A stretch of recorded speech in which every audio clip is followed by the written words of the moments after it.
পারিবারিক বিবাদের জের দিদিকে মারধরের অভিযোগ ভাইয়ের বিরুদ্ধে। ভাইয়ের মারে মাথা ফেটে গেল দিদির। ঘটনাটি ঘটেছে ধূপগুড়ি পৌরসভার ১ নম্বর ওয়ার্ডে গণেশ মোড় এলাকায়। আহত মহিলার নাম কাকুলি সেন। জানা যায় কাকুলি বিবাহ সূত্রে গৌহাটির তেজপুরে থাকে এক ছেলে এবং মেয়েকে নিয়ে। স্বামী বেশ কয়েক বছর আগে মারা গেছে। বিগত ৩ মাস ধরে তিনি ধূপগুড়িতে রয়েছে। পারিবারিক সমস্যার কারণে অভিযোগ সোমবার সকালে পাড়ার টাইমে কলে জল আনতে গিয়েছিল কাকুলি। সেই সময় আচমকাই ভাই নারায়ণ দাস দিদির ওপর হামলা চালায়। পাথর দিয়ে দিদির মাথায় আঘাত করে, এতে মাথা ফেটে যায়। চিৎকার চেঁচামেচিতে আশপাশের লোকজন ছুটে আসে। কাকুলির মেয়ে এসে মাকে উদ্ধার করে হাসপাতালে নিয়ে যায়। মেয়ে প্রাণাক্ষী সেনের অভিযোগ, দীর্ঘদিন ধরে বিবাদ চলছে।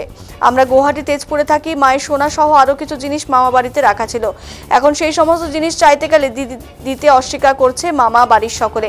বিষয়টি নিয়ে পুলিশ, পৌরসভা সহ একাধিক জায়গায় জানানো হয়েছে। এমনকি বেশ কয়েকবার বৈঠক হয়, তারপর আমাদের জিনিস দিতে চাইছে না। এদিন মা কলে জল নিতে গেলে মামা মায়ের মাথা ফাটিয়ে দেয়। পুলিশের অভিযোগ জানিয়েছে, এদিন ঘটনার খবর পেয়ে ঘটনাস্থলে ছুটে আসে ধূপগুড়ি থানার পুলিশ। প্রাথমিক তদন্তের পর ঘটনার বিষয়ে খতিয়ে দেখা হচ্ছে বলে জানিয়েছে পুলিশ।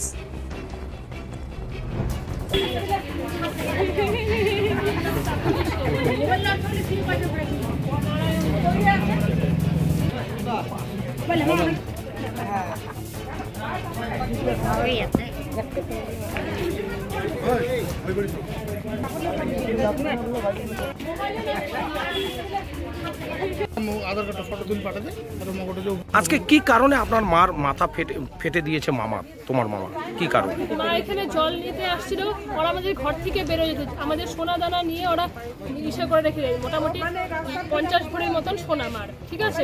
ওইটা নিয়ে অনেক অশান্তি চলছে, পারিবারিক মিটিং চলেছে। তারপর ইসে হয়েছে, ক্লাবের মিটিং ফিটিং বসছে, ওরা দিতে যাচ্ছে না, অনেক ধরনের পেঁচাচ্ছে ব্যাপারটা নিয়ে, অনেক কিছু করছে ক্লাবকে উল্টো বোঝানোর জন্য। ওরা আমাদের কোন ক্লাব? সুরিত সংঘ। গালিগালাজ করে ওটা উল্টা রেকর্ড করে ইসে করে, মানে দেখিয়ে উল্টা বোঝানোর চেষ্টা। কোন এনজিও সংস্থা এসেছে? না, এনজিও আসেনি। কোন সংস্থা? আরেকটি সংস্থা এসেছে, সুরিত সংঘ। সুইস সংঘ। হ্যাঁ, তার আগে অন্য কেউ বিচার করতে চেয়েছিল আর কি, কিন্তু পরে ওরা বলছে, কি নাগরিক মঞ্চ বললেন? হ্যাঁ হ্যাঁ, পরে ওরা বললো যে না, এটা পাড়ার ব্যাপার, যেহেতু আমরা করবো এই বিচারটা, বাইরের থেকে অন্যরা এসে বিচার করতে পারবে না। তো এই নিয়ে অনেক ঝামেলা চলছিল। ওরা কদিন থেকে উঠে পড়ে লেগেছে আমাদের বাড়ির থেকে বের করে। গতকাল রাতে কি হয়েছে? গতকাল রাতে না, দিনে এরকম সময় বৃষ্টি হচ্ছিল, তখন আমাদের হঠাৎ করে এসে ঝগড়াঝাটি করে সব জিনিস ছুঁড়ে বাইরে ফেলে দিয়েছে। বৃষ্টি পড়ছিল এখানে বারান্দার মধ্যে। কেন কেন? ওরা আমাদের বাড়ি থেকে বের, ওরা ভাবছে বাড়ি থেকে বের করে দিলে আমাদের টাকা পয়সা কিছু দিতে লাগবে না, আমরা এমনি যাবো গিয়ে, যেহেতু আমরা এখানে ওদের বাড়িতে থাকছি, আমাদের তো আর এখানে বাড়ি নেই। তো আমরা জল নিতে আসছে, মামাও এখানে ছিল, মাও ছিল, পাড়ার লোকজনও ছিল কয়েকজন। হ্যাঁ, ক্যারেক্টার নিয়ে কথা বলছিল, মার খারাপ লাগছে। ওই মা জল নিতে এসছে, এখানে ডাক মারছিল, তখনই মানে এরকম পাথর দিয়ে, বড় পাথরটা দিয়ে ঠাস করে মেরেছে, পুরো রক্ত সেলাই পড়েছে। দুটো মতন সেলাই করেছে, 4টা মতন। তোমার নাম? আমার নাম পান্নাক্ষী সেন। এখানে ধূপগুড়িতে আসার কতদিন হলো তোমার মা? 3 মাস হয়েছে আমাদের। বাড়ি কোথায় আপনাদের? তেজপুর, আসাম। আসাম। আপনার মামার নাম? মামার নাম নারায়ণ দাস। কি চাচ্ছেন আপনারা, মা আর মেয়ে? আমরা চাচ্ছি এটার বিচার হোক। কি কেন এইভাবে আমাদের অত্যাচার? পুলিশ এসেছিল, ওই যে ওখানে আছে। কি বললেন? কিছু বললেন? পুলিশ এটা নোট ডাউন করলো, কি হয়েছে, কিভাবে হলো। লিখিত অভিযোগ?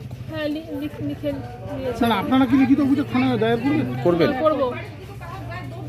আজকে কি কারণে আপনার মার মাথা ফেটে দিয়েছে মামা, তোমার মামা? কি কারণে? মা এখানে জল নিতে আসছিল,